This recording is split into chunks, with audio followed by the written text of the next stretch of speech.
LT, ang daming natutuwa doon sa character niyo ni Osang sa Batang Quiapo. Madedevelop din ba kayo sa Matinding Awayan, parang Cherry Pie tsaka Lena Lebes? Ano na kami, kasi nung bale parang lumaban si Tanggol at kumbaga nag-comment siya ng something about yung past namin ni Primo. Nagalit si Primo, sinuntok siya. Naghiwalay na. So hindi na masusundan ng mga confrontation.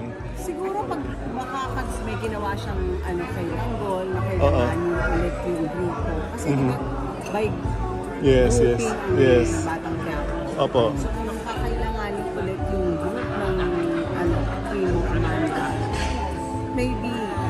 Pero ang ganda ng feedback Ililigtas namin sila. Okay. How do you feel, Miss LT, hindi nawawala ang interest ng audience sa inyo? Kasi maski kami hindi namin alam kung ano yung istorya. Alimbayan sa amin. Sa show po, opo. Oo. Yun na nga, kasi maski kami hindi namin alam kung saan pupunta, Ay, salamat. Ayan, grabe yung love team. Grabe yun. May ka-love team ka. Salamat naman. Nawala yung sakundeng. So, tuloy pa rin ang primanda. Oo. Parang lang yan, mga Katniel, mga church. Yun nga, anong masasabi mo nako-compare kayo sa Katniel? At least, yung sa amin, boy pa. Oo nga. Oo naman, gusto naman parang di ba matikan na katulad mo. Katulad natin, syempre, yun, added yun. Added, pangpataba ng puso.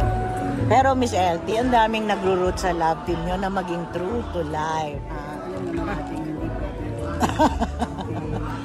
Bakit sabi parang true to life ba?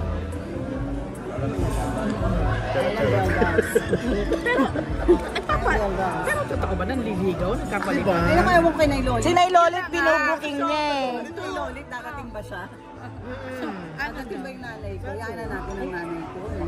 Gano'n naman yung nanay ko. Yanan natin. So coming from you, wala talaga. Television lang talaga. Para lang sa love team talaga. Ano sabi ni Senator dito pag nag-uusap kayo? Pagka nalilig talaga kayo na ang dating Magkumpare naman kami, mag-iibigan. Wala namang problema. Pero napanood mo yung mga comment ni Nay Lolit? Grabe. Nakakasaya na tinatanggap yung nagkaroon ng love team na tinanggap. Nakakatuwa nga maski yung kay Miss Charo at saka kay Mr. Jaime. Mom and sir.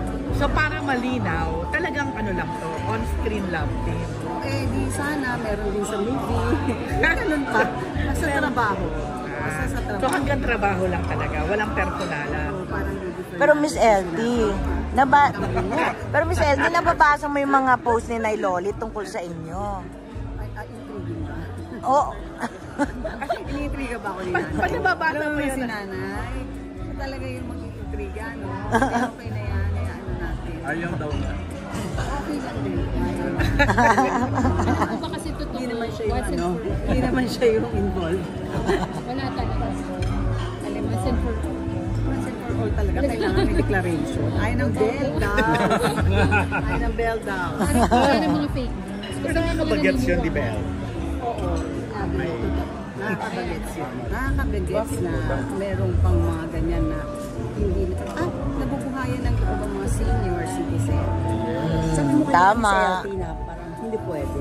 Parang tinuldukan mo na personal na relationship with Senator Lito lang. Hindi ko naman tinuldukan. Wala naman ako sinabi yun. Hindi pwede, sabi mo. Hindi. Sa ngayon.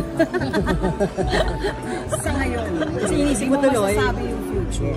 Kasi pili ko naman din may ibang karelasyon si Senator Lito Lapid kasi kasama niya sa Italy. Nakuna ng picture, di ba? Okay po. Miss LT. Miss LT.